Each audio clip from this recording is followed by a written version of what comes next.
Hey there everyone, it's Anthony back with another video here on Single and Placing. Hi, I hope you're having a fantastic day, weekday, weekend, week, month, evening, overnight, morning, all of that good stuff. I hope you're doing well. We're here for a vlog. It is Friday evening, finished up work a little while ago, took a shower, just got kind of gussied up. I only have 9 minutes to talk to you. Okay, so a lot happened this week, and this is just going to be an intro, and we'll dive into all of it more in detail because I'm going to probably tie this into a hike, ideally tomorrow, something like that. But Apollo and I are headed to an all-new dog park. It's called Forestburg Dog Park, and it was very impromptu. A lot of stuff this week was very impromptu, but so yeah, we're headed to Forestburg Dog Park. Scott and Spencer kind of texted me out of the blue, and they were like, "Hey, do you want to go to this dog park before we go do our other thing, which we'll get to?" And I was like, "Okay, if we have time." And they were like, "Okay, well, we're leaving right now." And I was planning on just taking Apollo to the lake, and so we just rushed out the door. They were like already getting in the car, so we just rushed out the door. So I didn't bring any of my filming stuff, so I won't be able to film this, but we're kind of on a time crunch today, so that's okay. If I can remember to take pictures or something like that, I will. So that's what's going on right now. But yesterday, which was Thursday, Scott and it was Dom's birthday, so I went over to the brewery. She did it at this brewery in Golden, just a little birthday celebration, and we were just hanging out, and Scott came with me and Spencer, and he was like, "Oh, what are you doing later tonight?" And I was like, "Oh, after this I'm just planning on going to bed, maybe like going to get some dinner or something, and then going and diamond painting." And he's like, no, you need to come with us to dinner. We're going to meet our friend Coco, and he is part of a dance team called Bob's Dancing Shop, I think, and they're based out of LA. And we went to college with Coco, and we're good friends with him, and so we're just gonna go grab some dinner. You should absolutely come. And I was like, "Oh, okay, yeah, sure." Like, at first I was like, I don't know. So I went home and let Apollo out, and then put him back in his crate, or I was about to. And I was like, I don't think I should go.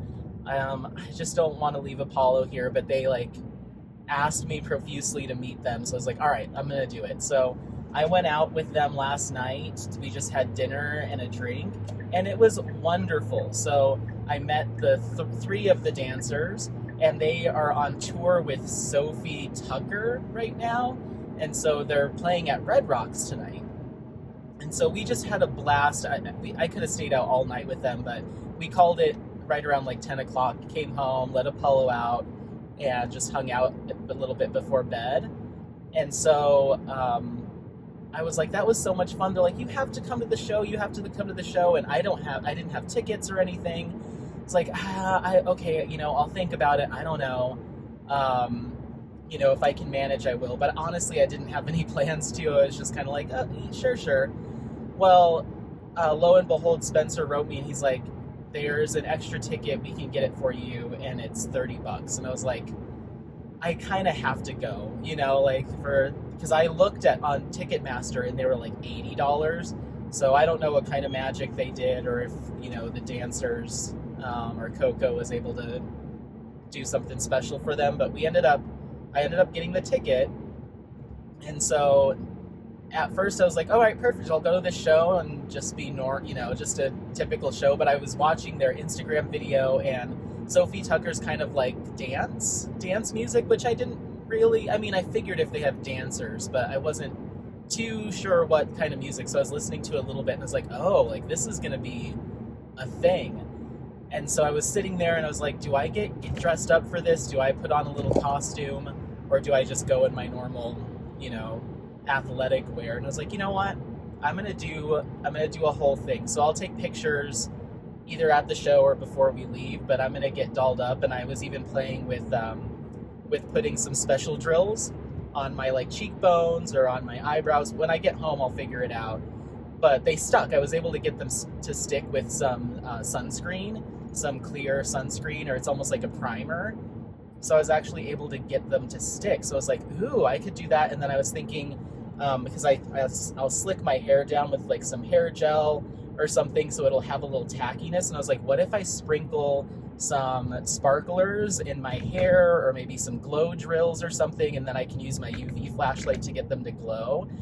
And then I have this cut-off hoodie that's like rainbow patterned, so I'm thinking I might wear that. And then I have these long, they're arm sleeves, like UV protectant arm sleeves, but they're done in this kind of fish scale, like really cool kind of color. It's like a psychedelic kind of neon green and blue. So I was like, I think I can like do something here. So that's the plan. But now I'm like, okay, we got to get to the dog park. We're 4 minutes away. Do this dog park run, go home, get dressed up. It's gonna be cold tonight, so I'm gonna put like an undershirt on, probably underneath the vest thing, and then I have some long underwear, kind of like insulated pant kind of things that I wear. So I'll wear those, and I think my shoes will match. I've got like bright yellow, or I'm wearing them right now. They're my hiking shoes, but they're like a coral and a yellow color, so I think those will match. So I'm like trying to build this whole like concept in my head of what I want to look like, just throwing it together with stuff that's already in my closet. So this will be my first Red Rocks concert of the year, and it was totally spur of the moment. Like, I got the tickets like a couple hours ago, and now we're like, boom, boom, boom, let's go, let's go. So sorry if I sound a little rushed. We're not going to talk diamond painting stuff, but I'm going to probably take some photos of the walk that we're going to do right now. I'll take photos or little video clips of the show as much as I can remember, and then tomorrow or Sunday we're going to go on a hike and we'll do the full like chat.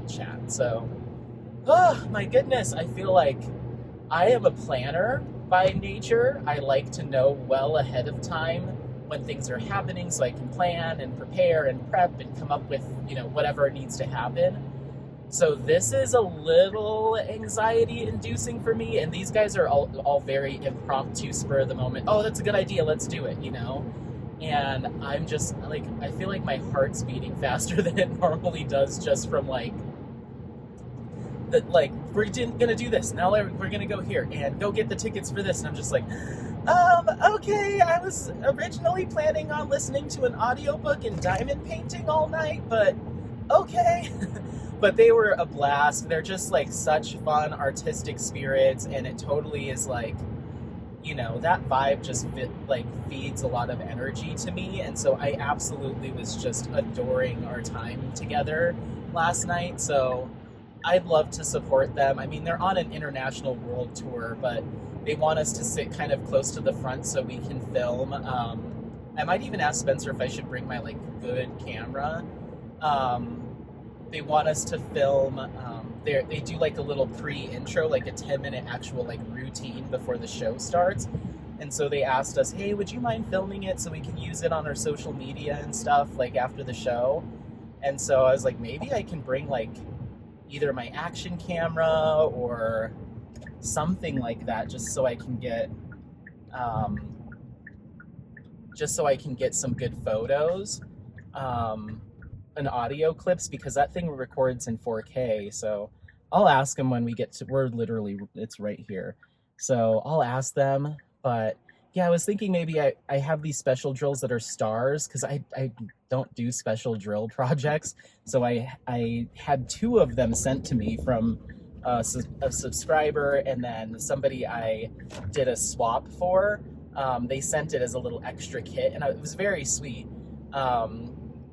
But I didn't do the kit, so I ended up just kitting down the drills, and I've just saved them for a rainy day. I almost threw them out, but I've got like stars and teardrops and like the more diamond ones and round pearls and these big hearts. So I can use sunscreen, a clear sunscreen primer, to get them to stick and they won't fall off. Those really heavy ones I might have to use a little bit of either like a glue stick or something to get those to stick. I was even looking at that Tombow Mono Aqua Glue. It says it's right here.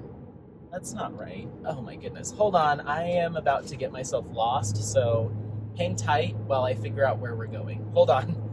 Actually, let me just end the clip. I'm going to end the clip here because I won't come back. I need to find where we're parking, and that was not it. So yeah, anyway, I'll take pictures of my face once I'm all done with it, or the outfit, and we'll see you in the next clip, which will probably be on the way to a hike or at the trailhead. Okay, I'm so sorry for rushing, but you'll get more talking. Okay, bye.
Hey there, everyone. It is the next clip. I hope that you enjoyed those little moments from our concert that we went to on Friday night. I hope you liked that. It was a ton of fun. A little hectic that evening, kind of getting coordinated. I think I said it in the car, is like I'm a planner, and that was all unplanned. So I was just like, okay. But it ended up being an absolute blast. I haven't had fun like that in a while. I haven't been to a live show like since pre-COVID. So, actually maybe one, but nothing like that. That was it was an absolute blast.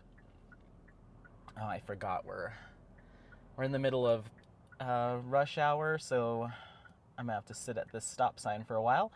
But yeah, it was a ton of fun. I danced my little butt off. I was so sore and just generally in pain the next 2 days, just from jumping and dancing for a few hours straight or a couple hours straight. But it was so much fun. Bob's Dance Shop did incredibly well. I included some clips of them going through their little routine, or their routine. So they did their own 10-minute segment before Sophie Tucker actually went on stage. So they were in between. They were like the intro to the headliner, Sophie Tucker, but then they're also the dancers for Sophie Tucker. So it was really cool that the band or the duo let them have kind of their moment in the sun and kind of show off their skills and stuff. But they did this little workout kind of thing, and then they did a share number and I think like one or two others. It was just a lot of fun. It was so much fun. I didn't know what to expect, but the energy was so good. It started snowing. I think I had mentioned that it was supposed to be snow flurries. It started snowing, but when you're moving and dancing, it wasn't like bitter cold. It was kind of a heavy wet snow almost. But when you're just like dancing and moving and you're like the heat of it all, I didn't really notice it once I really got dancing. So everyone was like, "It's so cold." I'm like, I honestly like I'm so like just high energy and like all like hot from dancing and stuff. Like I didn't even notice. I was wet at the end of the show cuz the snow was just been melting. But overall, I had an absolute fantastic time. So I told Scott and Spencer and Katie, I was like, we have to start doing more shows. Like, I miss doing this. It's like I just kind of I stopped doing it in like 2020 and just never came back to it. So I'm like, we got to get back into this. So anyway, it was an absolute blast. I had so much fun.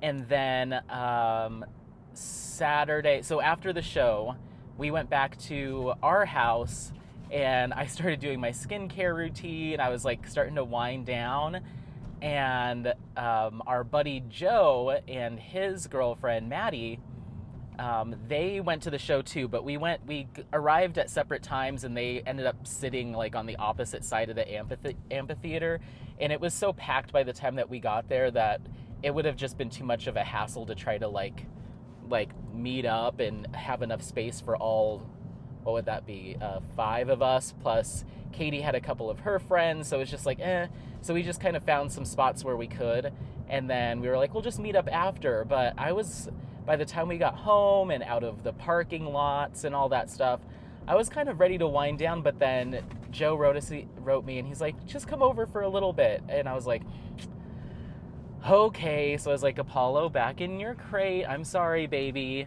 And so I threw on some non-dancing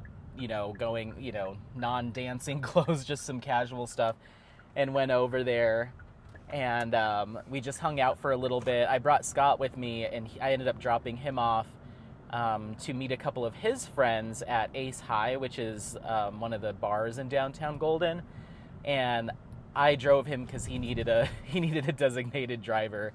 So I took him down there, and then I went over and hung out with Joe and just kind of chatted and, just company, and then came home and then went right to sleep. I was like, I'm so tired. So it was a late night, but not like a crazy night. I was just up late talking. Imagine that. So I did that, and then Saturday we just kind of had a lazy day. We went to the lake for a walk and then did a little walk in the evening, but there was still snow on the ground. It was a little chilly, so we really didn't do too much. And then Sunday, so by the way, it's Monday today. Sunday, we went for a hike, and it was really windy. I filmed the entire thing. It was like a 2.5 hour hike. I filmed the entire thing, did a whole chit chat, and it wasn't an ideal situation. It had warmed up quite a bit, and so there was a ton of people. It was a trail that I'd never been to before. Maybe we'll go again at some point in the future, but it's meant to be off leash, but there was prairie dogs everywhere, like hundreds and hundreds and hundreds. Like every couple feet there was another hole, and they were just barking super loud, and just like Apollo was like jumping at them and yanking on me when I had him on a leash. So I was just like fumbling with stuff and frustrated, and just like I was just not in a good headspace. And so that all was part of it. And then some of the stuff that I was talking about was really fresh in my mind. And so I feel like, I ramble anyway, but I was really just like rambling about a couple topics, which we're going to talk about today. But I was like, you know what? Let me try this again. Let's do a take 2. I wasn't in like a super positive headspace, just with like, I just felt like I wasn't comfortable for whatever reason. There was just like I said, Apollo yanking me. There was horses, and he was freaking out about that. And like I said, all the prairie dogs, and we got lost at one point. Like I went down the wrong trail, so I was frustrated that I had like messed that up, and I was just like, this is whatever, like karmically, this is not working out for me today. So let's try this again. And at first I was like, I can salvage this. So I went home and started going through and editing it last night when we got home. And I realized at a certain point, I said, oh, I'm gonna turn this off. We'll come back when I can like get my wits about me and kind of regroup, and then we'll keep going. Well, when I came back on, I hadn't turned on my microphone, and it was really windy, so it was like really hard to hear. It went from being very clear audio to being very choppy, and I was like, this is jarring that it switched like that.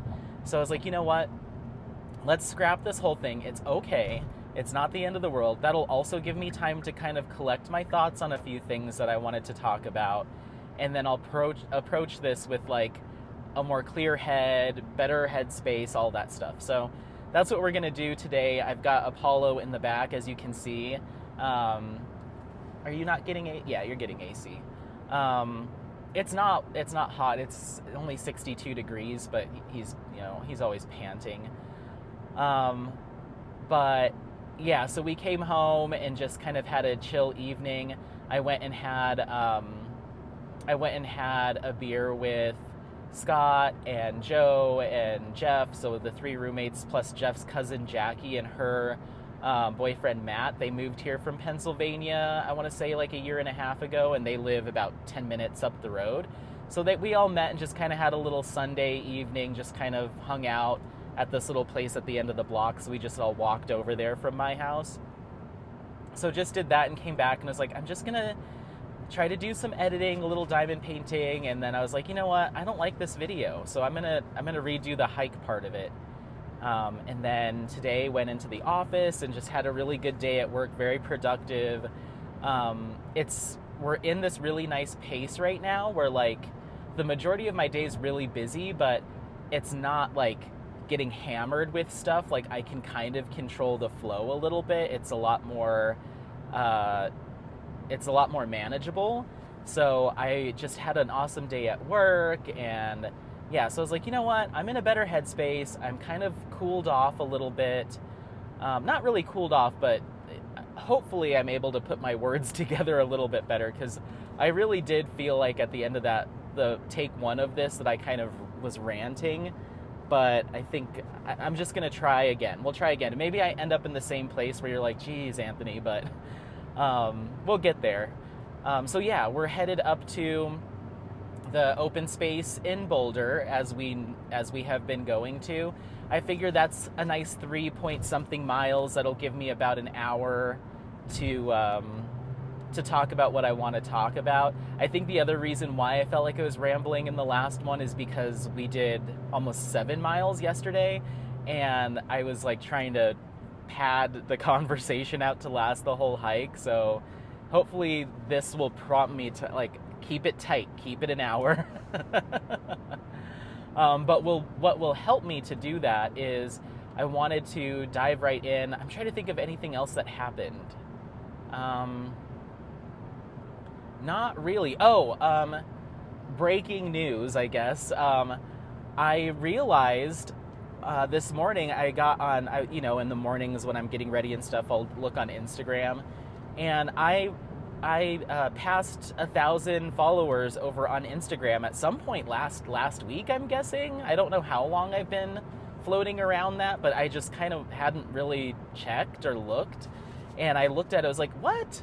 So I was at like 1,017 after work today. And I was like, I need to do some sort of thank you or like acknowledgement that happened. So I put up a little thank you post over on Instagram.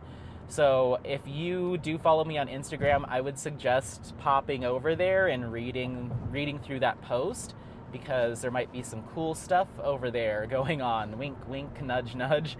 Pop over to Instagram if you haven't been over there in a minute. And if you are on Instagram or utilize it and you haven't followed me, you might want to check that out too. So I usually link my Instagram in all of my videos, so including this one, so it'll be down there in the description. And yeah, so I would highly suggest taking a look, especially if you like things that don't cost stuff and things that have round drills involved. What is happening with this exit? Okay, I thought it was closed. I was like, what? You can't just close it. It looks like it might rain a little bit. There was a chance of rain in the evening, and it's overcast, and tomorrow and Wednesday are supposed to be super duper rainy at the time of filming this. But I don't mind a little drizzle when I'm out and about. I have my raincoat here, so I might throw that on just to be safe, but I kind of like walking in the rain. So I saw you and him walking in the rain. That was terrible. So yeah, that's one thing that I got done today, or that happened today. Other than that, as far as diamond painting related things go, we can talk whips and stuff that's on its way, and then event stuff. So we'll try to get it through as much of that before we get to the parking lot. There's also a chance, there was at one point I went to this open space and they had it closed for cattle grazing. So if that happens, then we might have to change plans and go to the actual dog park. I don't know. But yeah. I mentioned that on Friday, that first clip that I was taking Apollo to the dog park, he did so good. He did great. I was really nervous about it because that's the first time he's been off leash, like at an enclosed, like, dog park. Like, it wasn't small, but it wasn't, the 500-acre place that we go to, or 400, whatever. So I was really nervous. There was a lot of dogs there, and I was like, ugh, but he did so good. He didn't get too rough or too aggressive with any dogs. He kind of matched their energy. If they were like, get away from me, then he'd move on to another dog. And then he found one that really did want to play and was like kind of chasing after him and being a little rough. So he was like, this is my buddy. So they were chasing each other, and Bowie and Missy were there, and everyone was just having a good time. The only time that he did kind of stray from that is somebody showed up with not only snacks for their dogs or treats, but snacks for themselves, which I was like, I don't know if I would eat at a dog park. So all of the dogs, of course, swarm this couple, and the lady's holding her like bag of Fritos or Cheez-Its or whatever, like, okay, and it's like, so she's got that, and then she's got treats in her pocket, like she just had food all over her, and then she kind of got annoyed that all the dogs were swarming her. I was like, what did you think was going to happen here? So I thought that was interesting, but I was able to distract Apollo enough that he left it alone, or left her alone. And they had like little obstacles, like a tunnel that dogs could crawl through. So I would take a treat or a rock and throw it through the tunnel, and he'd scramble through there. And then they had these jumps, so I got him to jump those. And then they had like a bridge that they could go over, but it wasn't made of wood. It was made of like the Trex, like that composite decking material, so it was very slippery. So all the dogs that tried to get on it were just like, it's like, well, this was poor choice of materials. So he jumped up onto it, but then he was sliding on there and he didn't like it. And then they also had a seesaw, and he wasn't having the seesaw. I was trying to get him to walk up and let it tilt down, and he kept getting scared and he'd jump off. But he did really good. We were out there for I'd say about half an hour, 45 minutes, and he was spent. Like, he was exhausted at the end of it because they were just sprinting the entire time. So yeah, anyway, I just wanted to give you an update on how he did with his first enclosed dog park. So now I feel a little bit more comfortable taking him to regular dog parks, which opens up a lot of options for us, and I think it'll help him to socialize. And then maybe from there, once we get good with that, then we can start looking at getting him into doggy daycares. But it's good. I want him to definitely socialize a lot more. I don't want him to develop any sort of aggressive tendencies or, be disconnected from dogs, and how to respond to that. So I think it'll be good for him. I was very proud. He got extra treats. He did an awesome job. So, oh, do I have your, okay. It's like, do I have his leash? I do. um, so yeah, I'm not going to freak out about him approaching other dogs on walks and stuff. I think we're okay, as long as it's an off-leash area.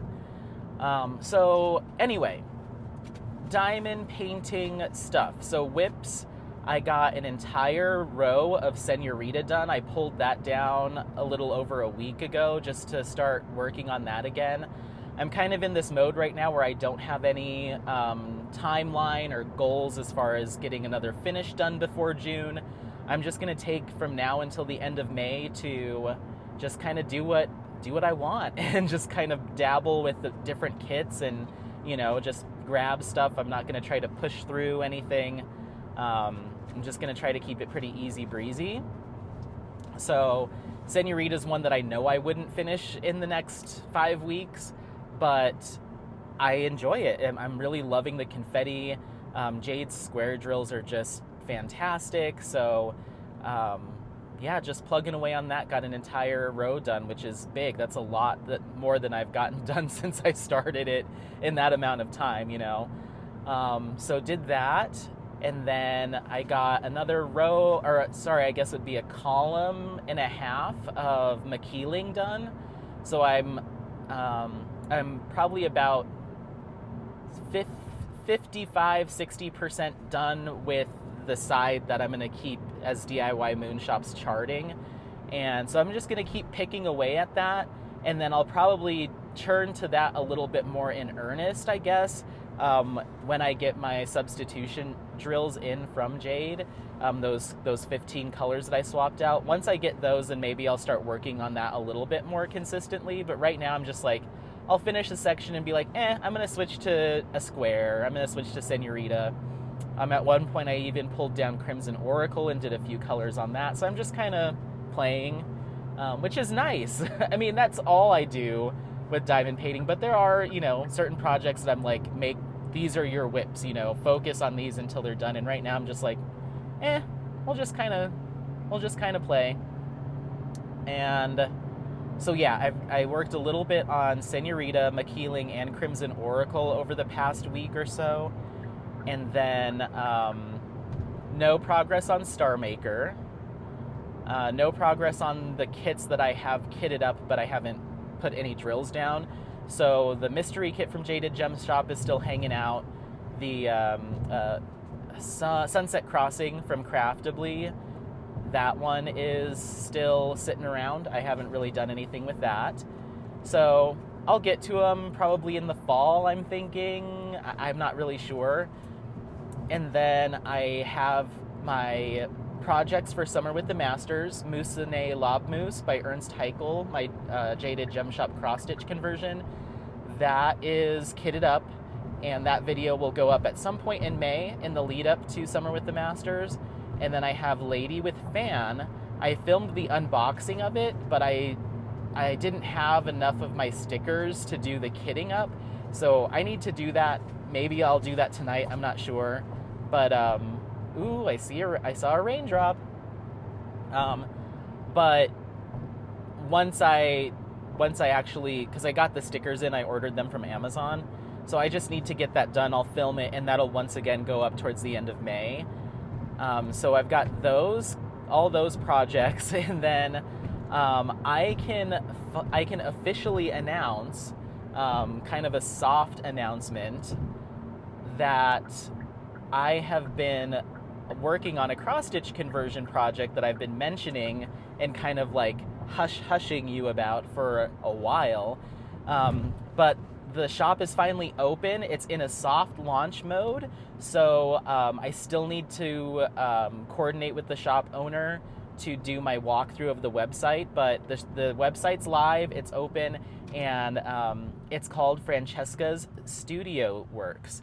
And Francesca is a longtime diamond painter and just decided to open up this shop. So I got a chance to take a look at the site today. Right now, the shop's only offering square drills, and they're done per count. I forget what the numbers are. It's like 500 or 1,000 count. I don't remember what that is. Ooh, these mosquitoes. I'm at a stoplight and there's mosquitoes all around my windshield. I didn't bring any bug spray. I forgot that it's that time of year. So I'm super, super excited. I'll put the link to the shop below, but just know that it is a very soft launch. A lot of the products and features are still being added as time goes. You can go on there and order drills right now for a cross-stitch conversion project, which is awesome, but there's going to be so much more to come. So just kind of go there and peruse. If you were just like, I was waiting for the gun to go off on a new shop for drills, then she's got you covered. But I love the layout of it. It looks fantastic. It's so professional and so very clean. And how you go about ordering your drills is very foolproof and easy peasy. I was messing around with it at lunch today, and I was like, this is going to be awesome. So I'm going to do a walkthrough of that. I was trying to see if I can convince myself and my wallet to, when I do that walkthrough, to actually walk you through me purchasing my drills for a new kit. And I'm like, do I need another cross-stitch conversion? I don't know, maybe. Otherwise, I'll just kind of pretend, I guess. But yeah, so I'll be working on that. But the kit that I've been working on is a cross-stitch conversion. Francesca sent me the drills just to try to test out the quality. And she was like, you can pick any cross-stitch pattern you want, and I'll cover the cost of the drills. You just get the canvas and just tell me how things are going. And so I went back and forth on which kit to pick, but I decided, you know what, let me go with one that's real, like some patterns that are really trending right now that might not be my normal style, just so I can experiment and play. And so I ended up getting a Mandy Manzano panel from Creatively Stitching, and I got Darth Vader. So I've been working on Darth Vader for a while now. I don't have much progress because I set it aside as Francesca was getting the shop ramped up. So I don't have much, I mean, maybe 3% complete or something like that, but enough to kind of get a feel for the drill quality and how they all fit together, and I'm very happy with it so far. I'll definitely provide more information in a separate video. I'm most likely going to do like a mini whip and chat just to talk about the product, or tie that into another video about the shop. So I'm not going to go into like a full review just yet. I want to tie that to like specifically, outside of a vlog, make it its own thing. So, but so far so good. I'm very happy. So anyway, those are all my whips. I finally got to talk about that secret cross-stitch conversion. It's Darth Vader from Creatively Stitching and Mandy Manzano. So yeah, and a new shop, Francesca Studio Works. So that's really exciting. But yeah, we're coming up on the parking lot here in about a minute or less. So rather than cutting you off mid-topic, I think that's a good stopping point because we covered all my whips. So we'll talk about what's coming in still, what I have on order, and then we'll talk about event stuff, and then just like a last thing that I wanted to touch on too. So let me go ahead and focus on churning. Let's see, hopefully I don't upset anyone this time by slowing down. Let me get over a little bit. There's no churning lane here, so I'm literally stopping, like dead stop on the highway, and it really upsets people. Ooh. Sorry. Don't get mad. Oh, they're not mad. They're smiling. This is annoying. I wish they had a church. It's like, it's very, see, people honk, and it's like, what do you want me to do? It's very scary stopping like this on the highway, but there's no other way to get over here. I guess maybe I could go all the way to the next stoplight and flip a U-turn, I guess? I don't know. Okay, so we're parking. Let me get Apollo all buckled up and strapped up. Let me get the camera on, and we will keep rocking and rolling. Let's do it. Are you ready, buddy? He's like, yes, I've been ready since this morning. Okay, 1 second. Okie dokie, I think we're good to go. Let me make sure this is firmly in place. Probably talking right into your ear. Sorry, I was leaning down towards the microphone. Okay, let's go. Okay, I'm just trying to get myself situated here. Okay, perfect. I think we're good. It looks like the mic is recording, so hopefully you're not getting a bunch of crazy wind noise. If you are, I'll do my best to edit that out. Apollo, come on, baby. But it's open. We got to park. Apollo, come on. Oh, he's going pee. Go pee. Okay. Go. Go. He's like, freedom. So yeah, yesterday when we went on that hike, I kept him on leash for a good majority of it because of all of the prairie dogs. And so, because they'll bite dogs, if they get caught. And there were so many of them not even near their holes. They were just kind of walking around. So there was one time that I let him off and he looked like he was about to get one. I was like, oh my gosh, Apollo, this way, buddy. Come on. So I was a little freaked out, but it made it back to its hole, luckily. And so I just kind of let him off and on leash depending on how many prairie dogs there were around. So he didn't get even though we did 6 miles, or almost 7, I guess, he didn't get his runs in like he normally does, like today. So hopefully he's tuckered out when we get home. Hi, baby. Come here. Apollo. Hi, love bug. He's like, what? Let's go this way. Come on. So, anyway. So, kits that are on their way. They're all from Jaded Gem Shop. So, I've got, as far as non-kit things coming from Jade, I have my replacement drills or my substitution drills from McKeeling. And then I also have some of her, Apollo, come on, let's go. Some of her Forever Sticky tips. I guess it's a metal multi-placer filled with some kind of material or adhesive, and it's permanent. So it's not like a putty where you pull it out, or a wax where you pull it out when it, gets dry or stops being sticky, or you need to reload. It's supposed to be just like it says, forever. And it's scented. So you buy the multi-placer with the stuff preloaded. So I got a single placer, I think a 5-placer and a 7-placer, which I thought would be really interesting to see how that works. And then I got Apollo, come here. Good boy. Oh, easy. Don't pull my finger off. Oh. Oh, okay, there we go. We got it.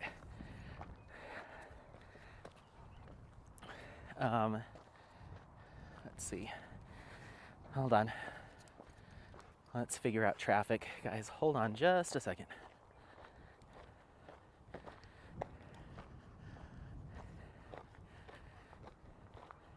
Please hold.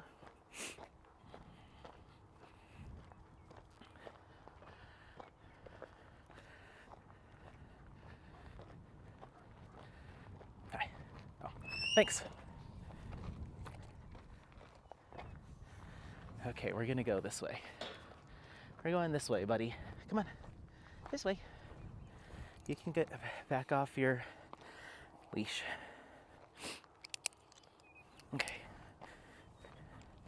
Okay. Looks like we've got one more person coming, but that's all right.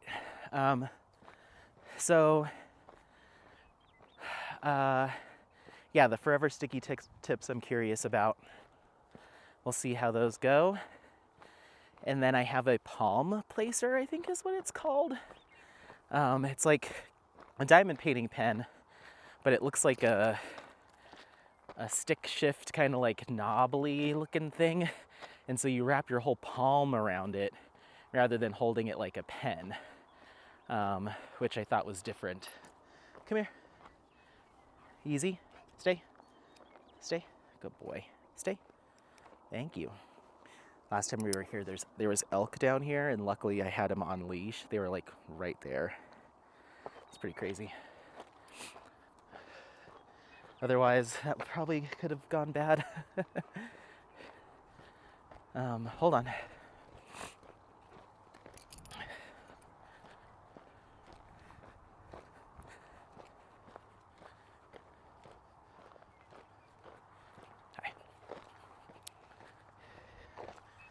Okay. Back off you go. So yeah, I'm curious about the palm placer. I've never tried one before. I know a few shops have them. I think Enabler's Outpost has something along those lines, and maybe some other shops, I'm not sure. But I just have been curious to try one from somewhere. So I ordered one from Jade. I don't know if they're made differently from different companies too, like if some of them are churned or they're poured in a mold. I don't know. Come on. But she had a number of different colors, but there was an option for like a custom color. And so I just put in there like, I'd love to have one that is like inspired by your favorite colors or your shop name or color, Jade. Like, just make me something that is like your personality and your style. That way, you know, when I do photos of my Jaded Gem Shop kits, or I'm doing whip-in chats if I ever do those again, or anytime, you know, I'm featuring a Jade kit, I can throw my Jaded Gem Shop palm placer thingy in the photo or in the video. So I was on one of her lives, it's like a week ago or a couple weeks ago. She said that she's working on it, so I'm excited. Let's go. Come on, buddy. Hep, hep. Yeah, yeah. Let's make sure we're still recording. Yep. Okay, cool. I don't know why I'm so nervous about that. I don't know why it cut out, because I thought I was recording the whole time last time, but apparently not. Or I was recording with the wireless mic, but maybe the battery died. I don't know. So I have those coming in, the drills, the sticky tips, and the palm placer. And then as far as kits, I have Cleo from Henry Clive. I have Sultana from Henry Clive. I have Autumn from Alphonse Mucha. Let's go. Go, go, go. Go, go, go. And then I have the Garden of Earthly Delights from Hieronymus Bosch. And so I think Jade submitted the order for Garden of Earthly Delights and my drills together. And she was like, my supplier said that Garden of Earthly Delights, because I think it's like one of the biggest canvases that, or biggest overall dimensions. Of course, Last Supper was huge, but it was long, so they were able to fit it in a traditional box. But Garden of Earthly Delights is too big for any of Jade's boxes. Hey, Apollo, hey, stop that. He's eating like a ton of grass, and I don't like that. He was in his crate. When was that? So I think we went on a hike on like a Sunday, and he was eating a ton of grass, and then I left him in his crate on a Monday, and I come home and he didn't like throw up a ton. He just coughed up this like ball of grass was sitting in his crate, and I'm like, see, this is what happens when you eat too much grass. But I wonder what this thing's doing up here. Huh. Apollo seems, look at him. He looks concerned. What is that? What is that? What is that, little Nancy Drew? Come on. Let's go. So yeah, I guess Garden of Earthly Delights, because I think it's like 120 by 130 or something. It's too big for any of Jade's boxes. So she's like, they're gonna do like a custom packaging where they put it in like a giant tube. And she was like, the oversized shipping from her supplier to her to me would just be way more than she normally pays for the boxes that her and her supplier have already agreed upon. Apollo, come on. Enough. Are you that hungry? Huh? Okay, I'm not gonna comment on it anymore. I'm just letting you know. He's eating a lot of grass. So they're actually going to drop ship that order directly to me. So it's just a little bit more cost effective for Jade, and I can also get my drills, my substitution drills a little bit faster. So I don't know when that's coming, but I'm hoping soon. So I might actually get Hieronymus Bosch, which was my most recent order, faster than those other 3 kits, just because it's not going to Jade first, it's just coming to me. But it'll be interesting to see how that arrives. I don't know if Jade has done drop ship from her supplier in the past, but I'm kind of curious to see how that comes in, because Jade's not, repackaging them and putting them together by order. They're just coming straight to me. So, hi, buddy. So yeah, we'll see how that goes, but I'm very excited. I told her if that kit looks good, then I'm gonna want the left and right panel, as well as the outside panels. I showed them on a vlog, the images. So it's like 4 other panels. And she's like, I have them all, so you just let me know. Let's go. Come on. Apollo. Go, go, go. Go, go, go. Go, go, go. Oh, fast puppy. But yeah, I need to get, that probably won't happen until maybe closer to the end of the year as far as ordering those. I just need to get some more projects out of my stash, and either via working on them and completing them, or destashing, or giveaways. I can't justify doing 4 more. But I've been really good with my, what is that? Oh, it's a stick. I've been pretty good with not purchasing. I mean, those Jade kits, I think I ordered Hieronymus Bosch or Garden of Earthly Delights on the 1st of April, and today is the 24th, and that's the only thing I've purchased this month. So yeah, I am doing pretty good. I just don't have any real desire to get anything. There hasn't been anything from Diamond Art Club, from my favorite artists, and really the only other things I could think that I would want are maybe 1 or 2 more Henry Clives from Jaded Gem Shop, but they're not going anywhere. So I'm just like, I'll wait until if Jade announces oh, I'm pulling images from the shop for whatever reason, which I don't think she does. Come on, let's go. Go, go, go. Go, go, go.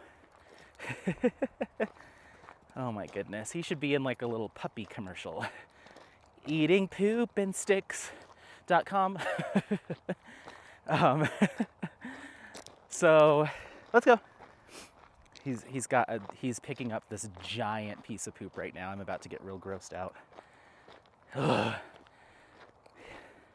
And it's not I don't know what his deal is. Oh, he didn't try to eat it. He just wants to be like, I'm doing something bad.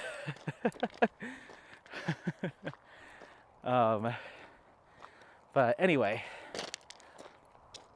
so yeah, that's all the stuff that I have coming in. Don't have any intention on getting anything right now. I'm like trying to play it real cool, real casual, just work on my whips as I see fit. But I'm in my head, I'm like, come June 1st, you're gonna have 2 more whips out. Like, your office is just gonna be covered in all these partially finished diamond paintings. So I might switch gears after Summer with the Masters, depending on what I'm able to get done on my 2 kits for that event after co-hosting. And I might go into like you gotta finish something. You gotta start clearing these walls of partially all your whips hanging all over the walls, because I hang them up. Apollo, I've got like one hung on my door. I've got some hanging off of the trim around the closet. I've got some hanging off like the curtain mounts. So it's just like, yeah, this is gonna start to feel a little claustrophobic in here. So anyway, so yeah, that's everything that I have coming in. As far as event stuff goes, like I said, I'll probably have my kitting up of Lady with Fan done at some point this week and get that prepped to go up. And then I have some unboxings that I'd like to do throughout Summer with the Masters. So I'm gonna pre-film a lot of those. It's all gonna be like old Masters images. So I'm gonna get all those done for the months of June and July. I'll need 8. And then I have a couple other ideas.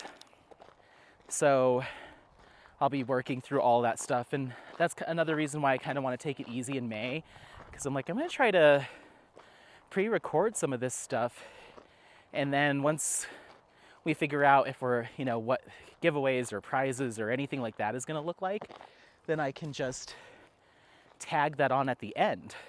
So have it all filmed and recorded, and then tag on whatever giveaway clip I need to tag on, and then call it good. So that's the game plan for Summer with the Masters. And then for XS Conversion 23, I will be doing my first live stream. I need to remind Sophie and Hannah that it's happening and they're welcome to join any and every time. But that'll be this coming Sunday at the time that you're seeing this. So, yeah, and that'll be 1 p.m. Mountain Standard Time right here on Single and Placing. So I'll be set up, ready to answer all of your cross-stitch conversion questions, shop questions, using pixel stitch questions, all of that good stuff. So yeah, if you have questions about cross-stitch conversions at any stage, I will do my best. I am no expert, but we will learn together. I know some basics. So it'll be kind of like a let's chat and learn Q&A kind of thing. So yeah, stop on by for that if you so choose. Even if it's just to hang out and lurk, I'll probably have a cross-stitch conversion project out in front of me. Most likely it's going to be Darth Vader from Francesca's Studio Works. So I think that's going to be my kit that I work on, because she didn't ask me to like have a finish by a certain date or anything like that. It was just to test out the quality of the drills and maybe share my thoughts on that. So I was like, maybe this will be the perfect kit to use for those lives, and I'll get to work on it, an hour, at least an hour every couple of weeks or whatever. So of course I'll work on it on the side too, but it's like, this is perfect. I have a cross-stitch conversion ready to rock and roll. So yeah, I got to figure out how to do the picture-in-picture. I think it'll just be my face. I don't know. I'll have to figure that out. I'm not really too good with like camera angles and setups, so I'll have to finagle with some stuff to see if I can get it to work the way I want it to work. But anyway, hi buddy. So yeah, we've got all that going on. And as far as content for Cross Stitch Conversion 2023, I haven't really come up with a game plan for like specific videos. We haven't even talked about like if we're gonna rotate weeks or like none of that's been figured out. We still have plenty of time, so I don't know. I think it's gonna be more of like a first year, let's kind of learn together.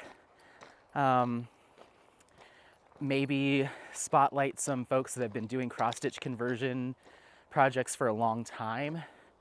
I know that Joan Diamond Paints has done them a lot, so I'd love to reach out to her and see if she would be interested in doing a live or doing a pre-recorded video with me to see her progress.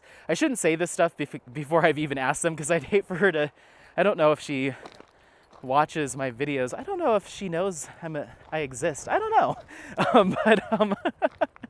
I love her channel. So I don't want to say this stuff and then they're like, who is this? What did they say? So I need to just reach out to her, like maybe comment on a video. I don't even know if she's on Instagram, and just see what the situation is there. And then Kimba's Crafts, I think she's commented on one of my videos before. I don't know. But Kimba's Crafts, she just started doing a cross-stitch conversion utilizing this like print the pattern method. And so I was listening along to one of her videos, and I think it's the first time that she's done this method. So it's really interesting kind of listening along, and she's like, okay, we've got the print's a little off here. I was like, this is like kind of fascinating. So I'd love to reach out to her and see if she'd be willing to kind of walk everyone through what she's working on. I think it'd be cool. I don't know how much like other content creators do a lot of cross. Oh, hi. Stay. Good boy. Like cross collaboration and stuff. I don't know. Apollo. Easy. I don't know how much that happens. So we'll see. I don't know. There's lots of options. I feel like it's really taking off this year. So cross-stitch conversion projects. So anyway, so we'll cross that bridge when we get to it and start coming up with content ideas. I'm more focused on coming up with a firm structure for Summer with the Masters and actually starting to think about filming that stuff in the next 3 or 4 weeks. So yeah, so that's my event updates. There's one more, but it's tied into something else. So I'm excited. It's in very early stages, literally just like coming up with the idea. But yeah, the last thing I wanted to talk about, which is like the majority of what I wanted to talk about, and the thing that I was kind of struggling with in the vlog that I decided to just scrap, is I have been getting a pretty big influx of new subscribers between, you know, being asked to co-host Summer with the Masters, and Katie announcing that on her channel, and then Sophie and Hannah announcing that I'll be co-hosting with them for cross-stitch conversion. I feel like I got this big spike in exposure from those 3 folks, which is amazing. I'm so thankful that they would like to, you know, they wanted to collaborate or partner with me on this stuff. And yeah, after those announcements, you know, my subscriber level really kind of just jumped up pretty significantly over the past like few weeks. So I wanted to thank them all for that, and thank you all for giving me a shot, you know. I really appreciate it. I've never had a goal of a number of subscribers, but usually like when I get to a certain milestone number, like first 100, first 200, first, you know, whatever. Hey, I don't want to do that today. Let's go. He's trying to do his jump and nip at me. It's like, just run, dude. You have all this space. Go run. So, yeah, anytime I've gotten close to, you know, you get to 95, you're like, ooh, close to 100. You get to 199, you know, that kind of thing. So, originally, last year, probably last fall, I was at like, I think 400 something. And Shay over at Crafting with Shay asked that I join her on one of her Sunday lives.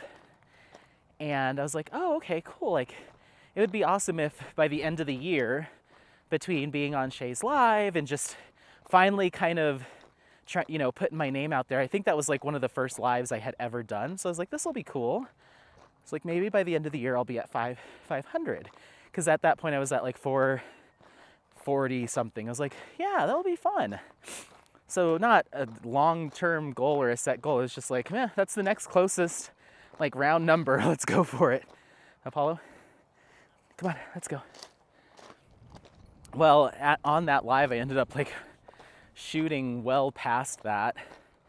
And so my goal of being at 500 by the end of the year ended up being like, I think 1,000.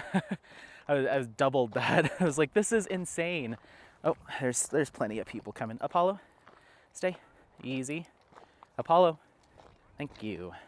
Thank you, darling. Okay. Hold on just a second. We've got company. Hold on.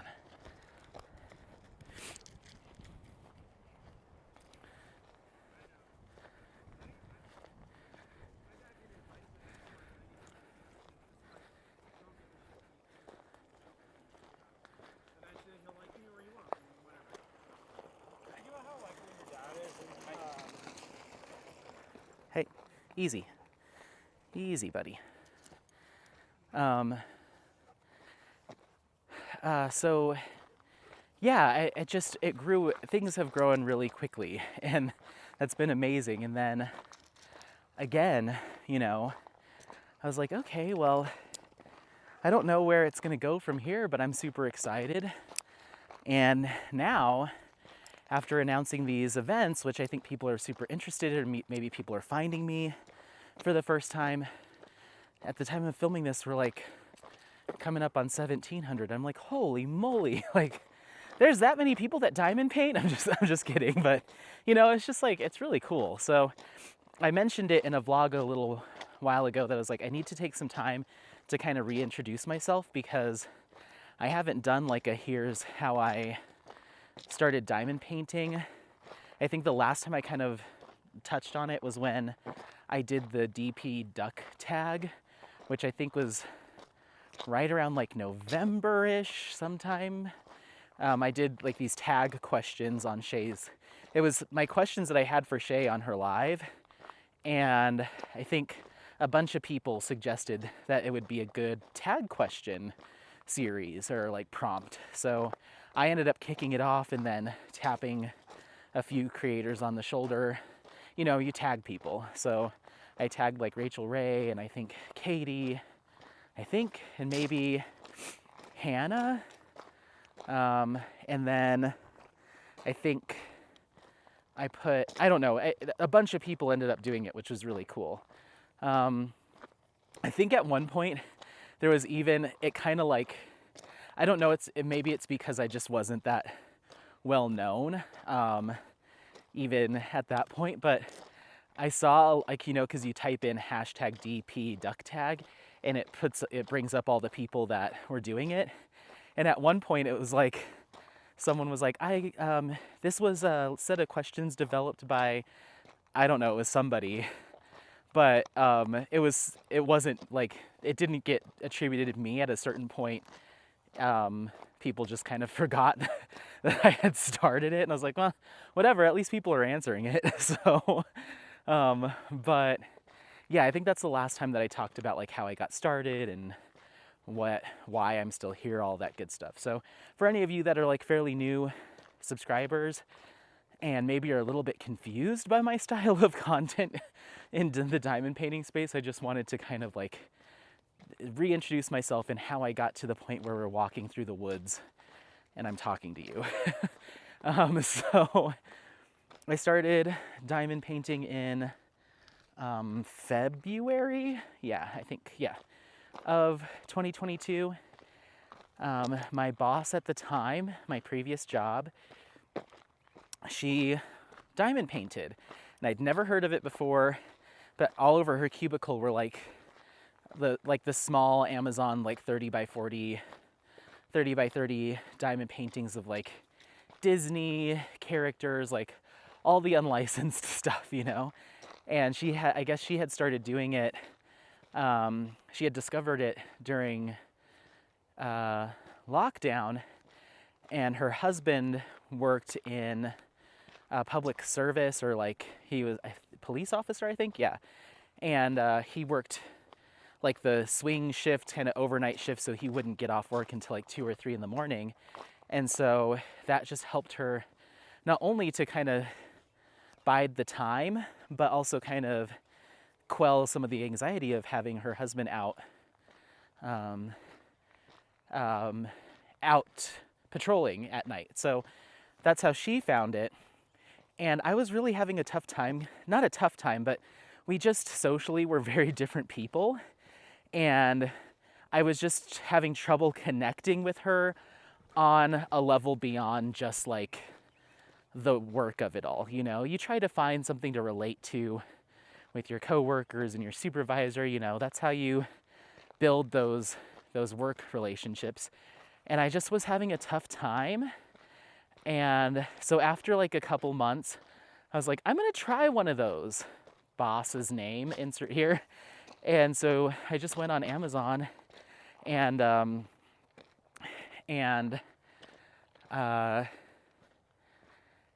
I found one. You know, I didn't know anything about it. I just picked one that I thought looked pretty, you know, $7.99 or whatever, and texted her when it came in. I was like, all right, what do I do? And she's like, take that thing, stick it to those things, which will stick to that thing, and repeat. So I did it, and I just loved it. I got through it really quickly. It was very relaxing. I would just put a podcast on. I was like, this is cool. Like, it just kind of kept my hands busy while I'm watching TV or doing another thing, you know. It just, I really liked it. So, and it made me feel kind of creative, even though it's just kind of, you know, paint by numbers ish, you know. I don't know. I've never thought that I was like a naturally quote unquote creative person, but my feelings on that have changed. But anyway, so it was just a lot of fun. So of course, me being who I am, I immediately went on YouTube and was like Googling diamond painting tips or diamond painting for beginners videos. And I'm no stranger to going to YouTube for like a good resource for my interests. Previously to this, I was really into skincare and had a skincare YouTube channel for a few years. And it never, like, it grew organically, but it was more of just like a justification of the money I was spending on skincare, which is kind of what diamond painting is for me. Like the content creation, at least that's how it started. So yeah, I innately just went to YouTube to learn more, and like right away was introduced to Mrs. Coffee and Katie over at Diamonds and Washi, and Jessica and Tiny Worlds of Wonder, and just, you know, just kind of like those folks, you know, like the people whose names are just kind of associated with the craft at this point. So that's when I was listening to Katie. She was doing, I think, a comparison of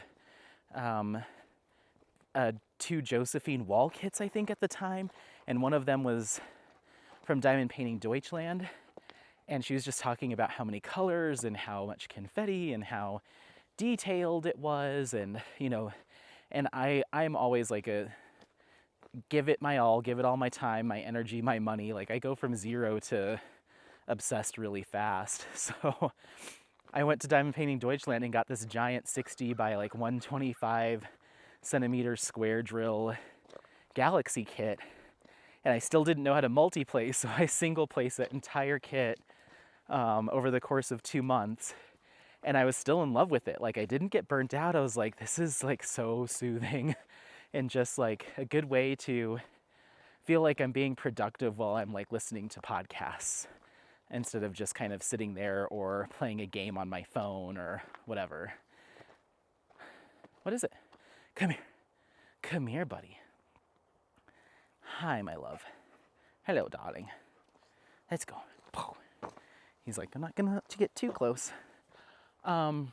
So yeah, that's kind of what kicked off the like more involved with the YouTube side of things, and then eventually I got introduced to the fact that there's like live streams around diamond painting. And so by that point, I was still like mostly just a crafter, not a content creator. I wasn't doing any content creation, just kind of a shopper and diamond painter. And then I got, quickly introduced to Diamond Art Club. I made some purchases with paint with diamonds that ended up being a mistake. I never really did anything with those. I ended up throwing them both away. But yeah, I just kind of, I feel like I got the accelerated course into like the ins and outs of diamond painting, and quickly learned about licensed artwork and kind of adopted that same mindset, and I just happened pretty fast for me. So I think a lot of the stuff that maybe older diamond painters, it took time, and like the craft in general had to evolve to that place where licensed artwork and poured glue and some of those things are just really commonplace now. I got the like fast track version of like wanting all of those things. Hey, or just understanding that those were kind of like held in high regard, I guess. Apollo, come on, let's go. I don't want him to go under that fence. Okay, I'm just gonna walk away from him. He'll catch up. Let's go. Come on. He catches whiff of something and then he's just like gone. Not gone, but like mentally gone. So yeah, that's kind of how that kicked off. And then I started just purchasing more kits, and I was like, oh, I'm getting into the mode where I need to justify this. So I want to share, my thoughts and feelings on stuff, and that'll validate me buying more things because that's more to share, So I was like, let's do this. Let's close down the skincare stuff and switch over to diamond painting. And what's funny is even on my skincare Instagram, I look back to that time, like March, April, May of last year, and I'm taking like skincare photos, like photos of the bottles and products, but I'm putting them on top of my diamond painting kit, and the diamond painting kit's the backdrop. So there's like physical photo representation of my transition of content. And then the skincare went away, and then it was all about the kit. Come on, let's go. So yeah, that's kind of that transition. I started my channel in April, I think like a year ago this week, is when I started my channel. And that was right around the time that I had finished the Diamond Painting Deutschland kit, and I was moved. Oh, Apollo, come here. Come on. This way. Good boy. Come here. Stay. Easy. Good boy. Oh, that was really good. Fantastic. That's when I started my first Diamond Art Club kit, which was Midnight Laundromat. So that's when I started my channel, and my Instagram was working on that kit. Hold on.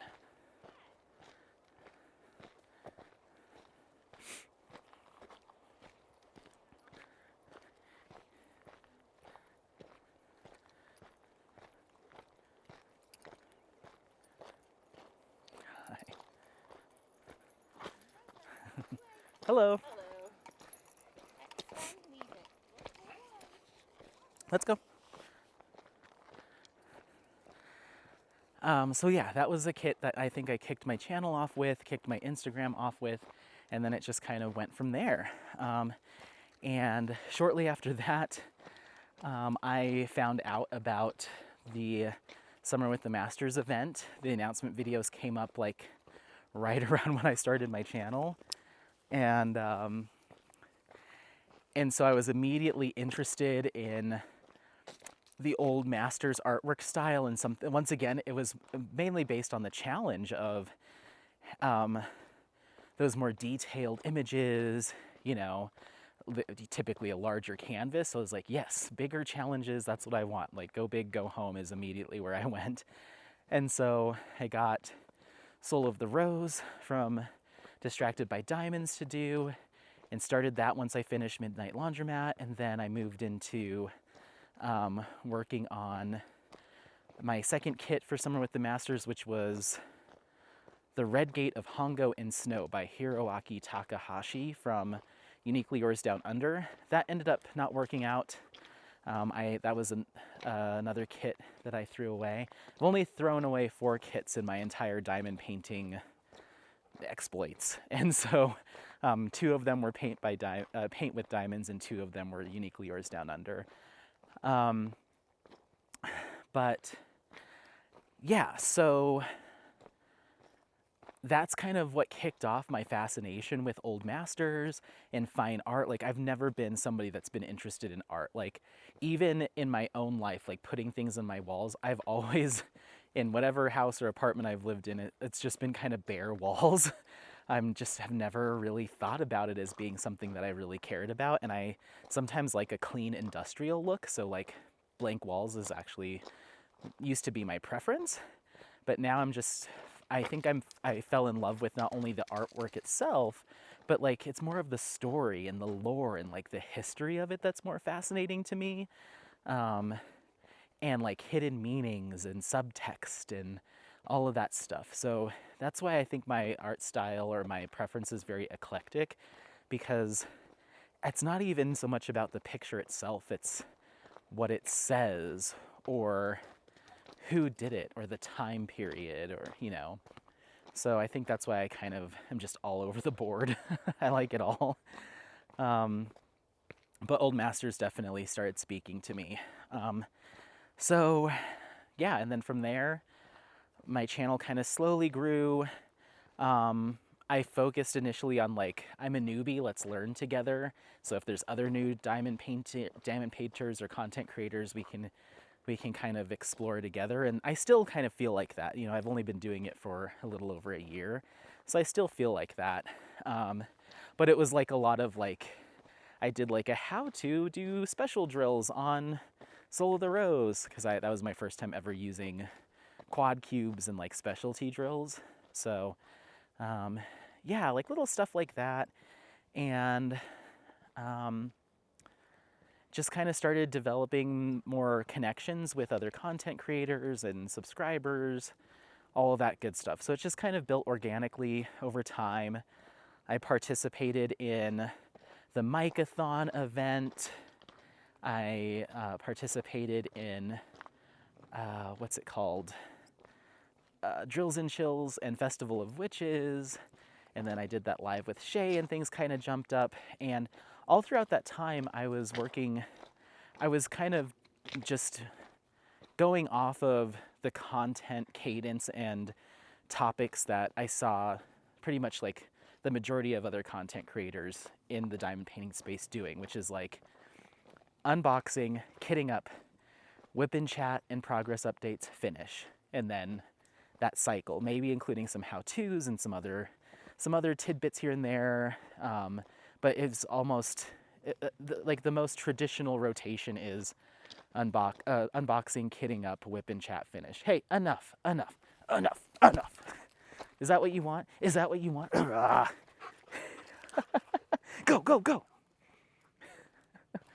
Sometimes when he eats the grass, it's like, I don't know if it's him just asking for attention. I don't know what it is. Let's go. You little monster. So yeah, that's kind of that's how I tried to, I tried to emulate that rotation, while sprinkling in some other things here and there.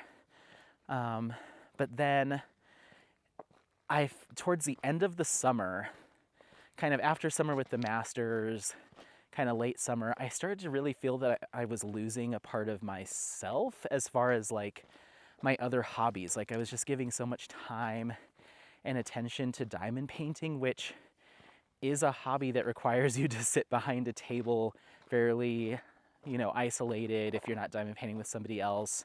You know, it just wasn't. I love the craft, but the physicality of it, if that makes sense, it was not in alignment with my lifestyle. And so I felt like, come here. I felt that I was like losing a lot of my strength. I just wasn't making healthy choices. And because I just go so hard into things, I wasn't balancing my free time out very well. And then it was also very apparent once Apollo stopped being a little teeny tiny puppy that just wanted to sleep all day, every day. Like once he started to get that more like older puppy energy, and his husky and Malamute side started coming out, it was very apparent that he wasn't just going to sleep under the the crafting table, diamond painting table, for 6 hours on and off while I worked on a kit. So I was like, okay, that's not sustainable for him. And I also feel like I've also started to maybe even isolate myself socially from my friends, because my friend group is very outdoor and social based. We all became friends off of those types of interests. So like, I'm like, ooh, can't go camping this weekend because I need to finish Soul of the Road. Like it was just a lot of that stuff. And I just started to feel like, oh, I really like, I think I've leaned too much in one direction. Apollo, stay. Easy. Good boy. Stay. Thank you. Thank you. Okay. So, let's see. Hold on. Sorry.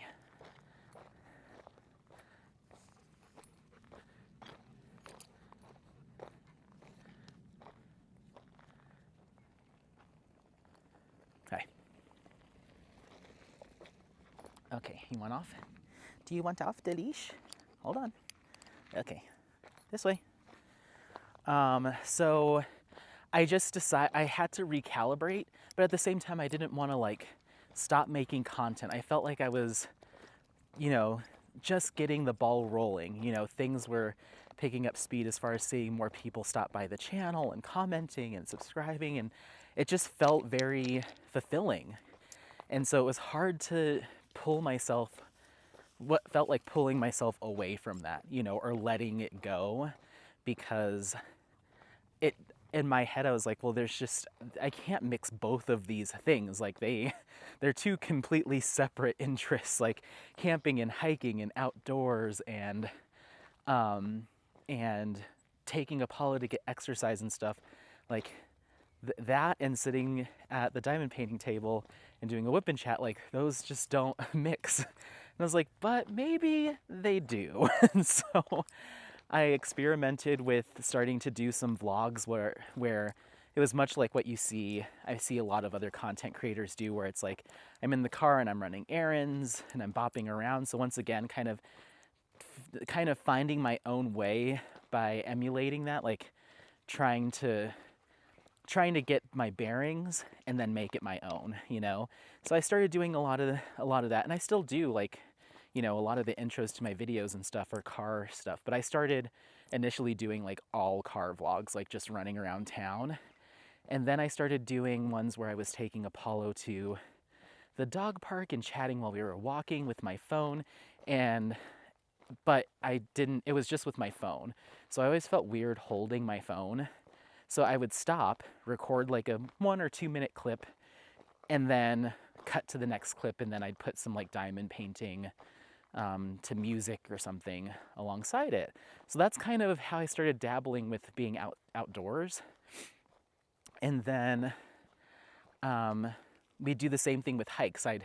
stop, like we'd stop right here and I'd be like, okay guys, we're about halfway, I think, and this is what we've seen, and I'd put pictures and stuff. But it wasn't like a whip-in chat, like, because once again, I was just holding my phone like this as we were walking, and it just gets uncomfortable, and I think people probably get weirded out with the camera that's on my chest right now, but yeah, I did that for a number of months, and then I got this action camera, and this was just in like January, and then I could really do like 100% just talk about everything out. If I wanted to do part of it in the car or out of the car, my hands are free now. I can grab Apollo, I can catch myself if I trip or slip. So it just kind of changed the game. And so now I'm able to do these like, stop eating grass, let's go. These more long form vlogs. And I feel like I don't even do whip-in, like this is the whip-in chat. So I think this is kind of maybe my final form.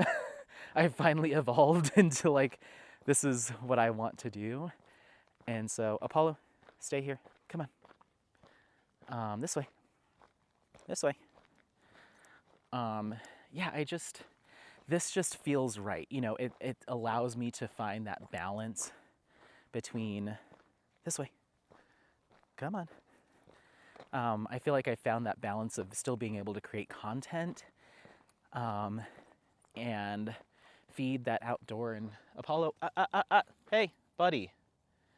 I don't know where he's going. He catches whiff of something and his nose is just like, it's something else. I don't know how he sniffs out the stuff that he sniffs out. Let's go. Come on. You lost it. You lost the trail. Apollo. Nope. He's going to try again. He's chasing something. It might be a rabbit or something. Apollo. Come on. Let's go.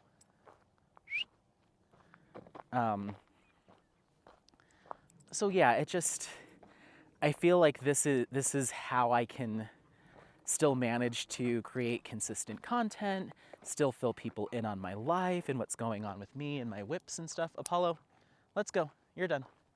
You lost it. Still kind of do all of that stuff, but it gives me, I don't feel like I have to like pick one thing or another, because I don't have enough time for both. Come on, let's go.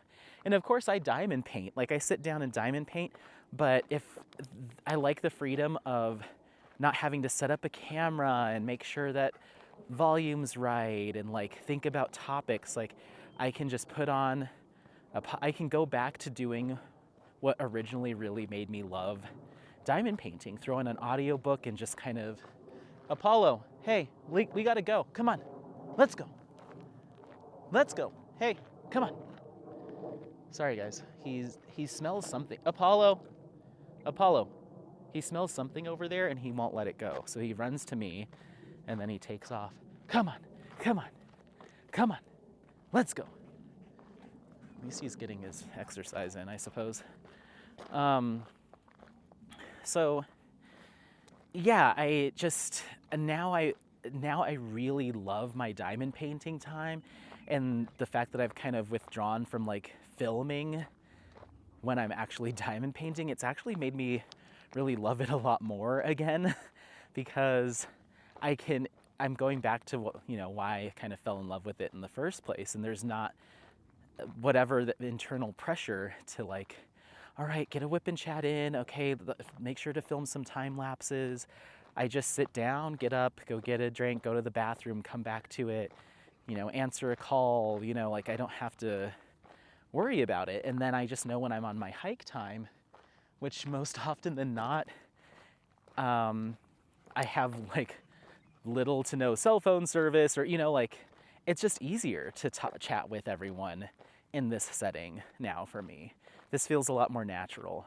So yeah, I feel like I just wanted to kind of provide that introduction of like how my content grew from just your your traditional, I'll just say traditional, diamond painting content style to majority outdoor, incorporating a lot more music into certain videos. So once again, I hope that works for everyone, and it seems to. You know, I don't think I would be doing this if it was like a resounding, we hate this, go back to, like, let's see your whip, you know.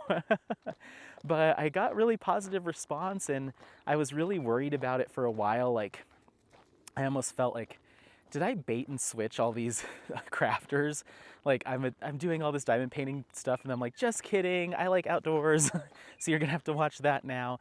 But the feedback that I got was it's less about what you're doing and more about just hearing you chat about your life and what's going on and what you're working on, and just like the company. And once again, that's another reason why I really like watching content as well. So Apollo, please stop eating so much grass. Stop. Enough. He's gonna throw up later. I bet you guys. He didn't even eat his lunch today when I got home, so I guess he's doing a salad bar. Maybe a little poop here and there. But yeah, I just felt like, ooh, look at this. Look at this sunset. Hello. Sun's poking through the clouds. Gorgeous. Hi, I love you. You're crazy, but I love you. Yeah, so I just thought I'd kind of do a little introduction, especially if there's a lot of new subscribers or new folks that hadn't watched my videos, and they're just like, what is he skiing and hiking? Like, what is he doing? This is supposed to be diamond painting.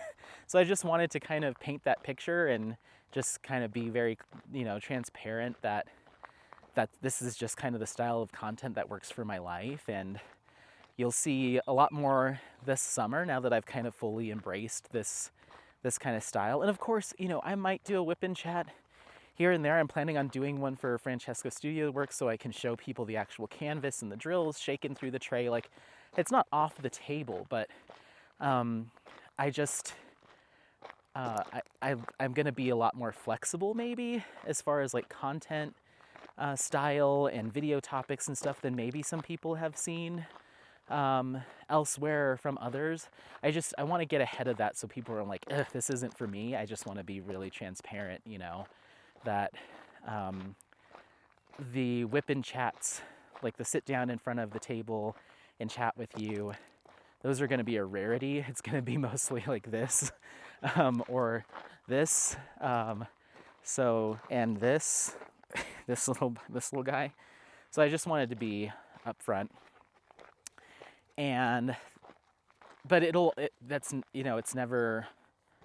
never say never. I'm never not going to do another whip and chat or switch to those more consistently during the winter, when we're not out as much or anything like that. And some of my other content stuff that I've done in the past too will probably come up. Thank you. I didn't even have to tell you to stop that time. You're doing good. You're doing good, except for the grass. I've done series before focusing on a particular artwork or artist or genre. I did 2 partnerships with Distracted by Diamonds to announce 2 of their kits as a sneak peek. I've done artist spotlights, focusing on artists that utilize AI software in their process and trying to, hold on. Hi. Trying to peel back the curtain on how AI software tools are used in some artists' work. And it was mainly to lift up those artists and give them the opportunity for people to get excited about their artwork and their process and how it all comes together and just hear their stories. So I did that once with Rose over at Rose Profit Creations, and then I did it again with Hannah over at Iterations Crafts, and those were very enlightening, very eye-opening conversations. But my goal was to try to um, I don't know how to say it, but essentially de-villainize digital artists that use AI as a tool was kind of what I was hoping to do, while at the same time lifting up and trying to add some perspective to that conversation, which I guess kind of brings me to like the last touch points. There's as far as like, setting boundaries, conversational boundaries, everyone has their like, I don't know if you want to call them hot button topics or what have you, but I feel like everyone has those things where it's just like, I'd rather not, And so because I've seen, once again, very thankful in seeing this jump in some, new subscribers and new commenters. I love seeing like, this is my first time watching a video, or this is my first hike with you. And I'm like, yes, keep coming. I love the company. It's just, I don't know. I love the engagement side of things with subscribers and folks that are watching on the comments. It's just like, it brightens my day. And I try to respond to every single comment as much as I can. I try. Sometimes I'm a little behind, but I try. Even if it's just like a thanks for watching, or, that kind of thing. But yeah, I love it. I think that's probably one of my favorite things of my week, is when I sit down and like work on responding to comments and stuff. So yeah, welcome. All of that good stuff. But I think maybe it's also a good opportunity to kind of talk about a couple things. So back to that communication communication thing, or connection thing. Comments are the absolute best way, or my favorite form of engagement with the channel. So comments either on YouTube or on Instagram, and then we also have a Facebook group now for cross-stitch conversions. Apollo, he's eating something. Apollo, come on. So those avenues are absolutely great. I have a little bit of a harder time, like if you have more direct questions that, if you do feel like you need to kind of sidebar it and like send me a private message on Instagram or an email, that's fine. I don't check those as frequently, and I don't want to open too many doors where I just want to keep everything positive, and I don't even know if professional is the word. Okay, I'm starting to ramble now because I'm trying to be careful with my words, but I'll just say that my preference of communication is, when it comes to engagement, is comments via YouTube, on Instagram, or posts over on the Cross Stitch Conversion Facebook group. I just don't want to open too many doors to any potential like drama or anything like that. And from what I've found in the year that I've been creating content, is a lot of that stuff goes down in conversations that don't happen in those public forums. Like, people take to Instagram group chats or tapping you on the shoulder like, hey, come over here and hear this dirt that I've got. And so I want to avoid that. And I think one of the ways is to keep everything public so everybody can see everything. Transparency. So all of that is to say, don't feel offended, or my intention is not to put anybody off if I don't respond as quickly or as frequently through email. Of course, like I said, if that's not what you need to talk about, like for instance, I had somebody reach out to me and they were like, hey, I just wanted to let you know that I actually had a really positive experience with DIY Moonshop.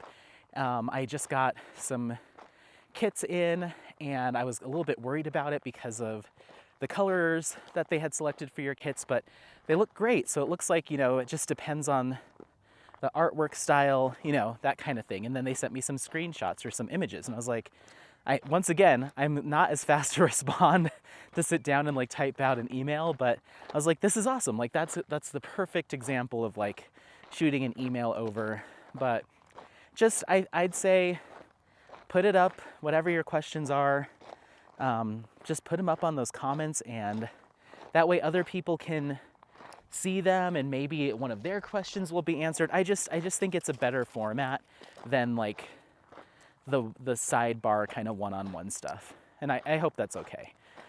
So I just wanted to kind of express that, my communication or engagement style. This way. Apollo. Hey, Apollo, easy. Hey, buddy, stay. Come here. Apollo. Sorry, guys. Apollo. Hey, Apollo. He's not gonna stop. Sorry, guys.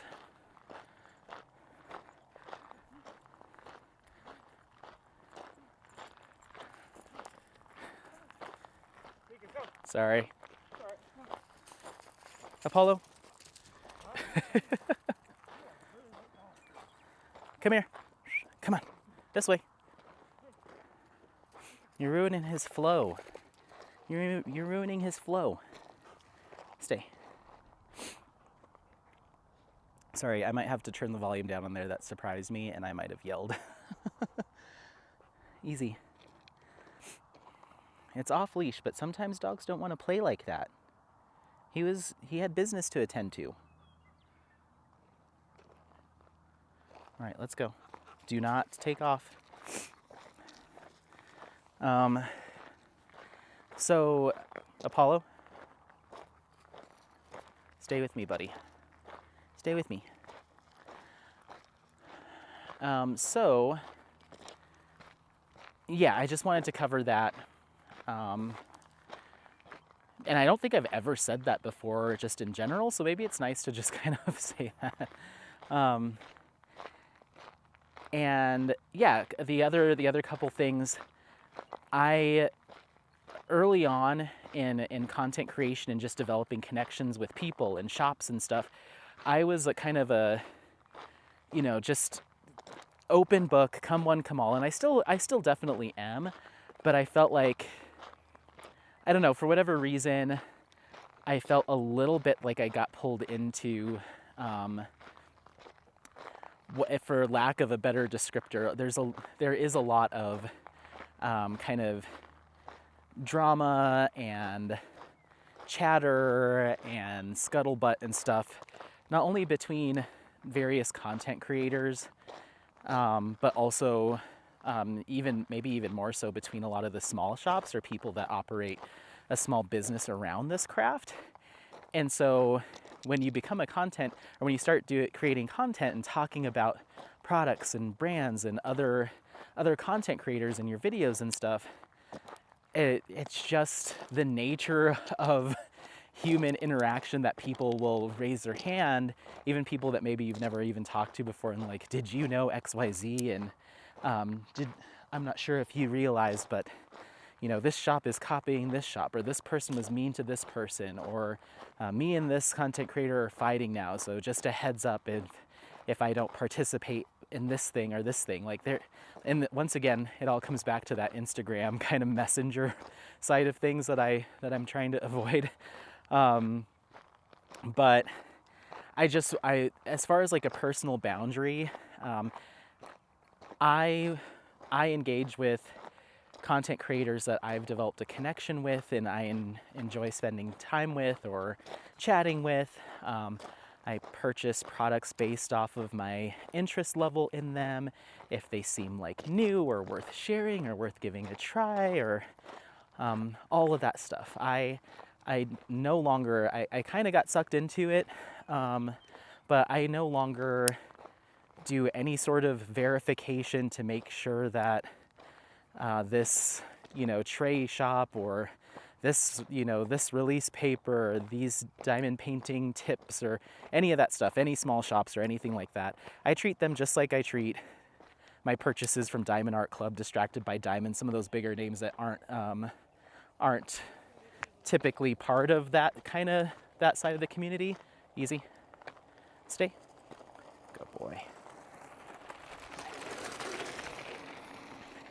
I give it all a level playing field now, even though I may have more close connections with shop owners and that type of thing, I just don't have the bandwidth to play in that space of the drama side of things. So, and the reason I say that is, if you're feeling inclined to, like, if you see an unboxing of mine or I mention a particular content creator and you're feeling that inclination to be like, oh, but they, just understand that I'm not interested in engaging in that way. I really do want to focus on positivity and uplifting others and offering what support I can. And I just don't want that. It takes more of an emotional toll on me than maybe I realized it did when I started getting kind of looped into some of that stuff. So I hope that you understand that, and I hope that maybe some people will find that as a breath of fresh air. It's just not, it's not something that I engage in here, and I won't entertain entertain ideas otherwise. I'm just not, to be completely honest, I'm not that invested in the social side of this craft, and so I just won't let that stuff affect me. So yeah, just kind of setting a little bit of a boundary there, and I think that's okay. And yeah, that's pretty much it. So, and I think the last thing that I wanted to touch on is kind of coming back to spotlighting artists that utilize AI tools in their toolbox or as part of their creative process. You are going to see not only those artists get mentioned and featured in Spotlight, Spotlit, and kind of showing all the respect of any other digital artist, but you'll see a lot of images and kits that feature that type of artwork. And so if that is a bugaboo for you, I just wanted to once again be upfront so you're not surprised when, if you haven't seen my previous unboxings or if I purchase something new. I just want to make sure that I am transparent about that as well. And I know it's, still a topic of conversation. I definitely have my own, pretty strong personal thoughts about that topic, but I am in no space from, a legal expertise standpoint nor an artist standpoint to really dive into that. I think that's better left for people that have maybe a more have a better handle on all of that. And I would be scared that I might potentially be feeding into negativity or fear-mongering because I don't have the complete picture or a more professional understanding of the intricacies around AI as a tool. And if you're like, what is he talking about? What is that? There are some really great resources that can provide you a more deeper explanation of not only what that means, but also how it's used. I would just comment in this video. Hannah over at Iterations Craft oftentimes watches my videos. I'll link that video of the spotlight that I did with her because she really does provide a really good breakdown of like how that tool came to be in her artistic life and career, and how she uses it in an ethical and responsible manner, and really what it is in general, because some people still aren't super clear. So I think that's a really good resource. But yeah, so those were kind of the two things, I guess three things: the communication thing, the shop stuff, or just kind of keeping a positive mindset. And yeah, and then just I wanted to kind of give, just kind of let people know that might not know that this is a channel that does feature and spotlight both artists and artwork that that AI tools are a part of. So just want to be very clear there. And maybe I've been a little bit vague on my standpoint on that, maybe. So I just, just some things, little housekeeping stuff that I feel like maybe I've never done before that I probably should. So yeah, and I'm not trying to steer anyone away from continuing to, be part of the single and placing, folks that are on comments or subscribers and stuff. I'm not trying to like scare anyone away. I just would rather be transparent than upsetting somebody in the future that didn't know, or anything like that. So I think it's better just to be open and honest and just really, really, just also trying to be very inclusive too and welcoming as much as possible. So we're getting up to the car. We've done 3.35 miles. We're gonna try something different. So usually towards the end of the hike, I will clip up Apollo because he knows when the end is near for him being off leash and dancing around. So usually I'll try to coax him back to get clipped up, but this is usually the time where he will run from me and like play keep away because he knows that we're coming up to the end of the line. But this particular dog park has a gate right at the entrance. And so last time we were here, I was able to get him to come to the gate, and then I was able to snag him and clip him up there. So let's see if he does that, or if if he knows that now. I mean, he's a smart dog, so he might know like the gate means I'm done, so I'm not going over there. So I'm more curious, but he won't get out. So I just don't I think my fear is like him being so close to the road and the cars and stuff. So anyway, but yeah, I hope that take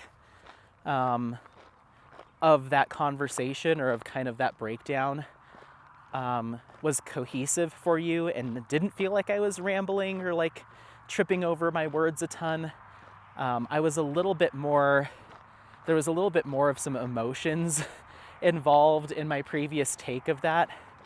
I think mainly because those two topics of like the shop stuff, or just like the content creator stuff that happens that's just kind of more negative, and the what counts as creativity or what counts as an artist, both of those topics got brought up in two different lives on the same day for me over the weekend. And so I was a little riled up about it. I was in my head, I'm like, why can't we just, why can't we, but I'm so ready for this community to move on from some of these horses that have just been, I think there's just some topics that I'm like, here we go again. It's that song from last year. It's that, hey, remember that? It's almost like those two topics are now the Lou Bega Mambo number 5 of my life. I'm just like, enough. So I was like, maybe I just was like, maybe I need to just be clear on, because I've seen an influx of subscribers, and I'm going to be doing some more event stuff and going live a lot more with the cross-stitch conversion. So I'm like, maybe it is important to set those boundaries, or just kind of, let people know. That way if it does come up in spaces that I'm a part of in the future, or I'm hosting, or, like the lives and stuff, people maybe will know, like, hey, like, I don't know. I just thought it was important to share and just kind of be clear. So anyway, I'm not gonna dwell on it too much, because that's what got me into like a 45-minute rant above and beyond that last time that I'm trying to avoid. But anyway, we're done with this hike. He just got clipped up amazingly well. He's gonna get extra treats because you did really good. Aside from the grass, you did perfect. So 3.52 miles, we burnt 405 calories, and we went for about an hour and 17 minutes. Don't forget to like, subscribe, share this content with friends, family members, anyone that you think might take some value out of this content. I appreciate you being here. I hope you had fun. Gorgeous sunset walk, and Apollo liked it too, right? Right? Did you like it too? Oh, goober. Hi. Oh, hi. Okay. But yeah, otherwise, Thank you so much, as always, for watching. Happy placing. We'll see you next time. Bye, bye, bye, bye, bye. Bye. Say bye, Apollo. He's like, I'm going to sniff that. Bye.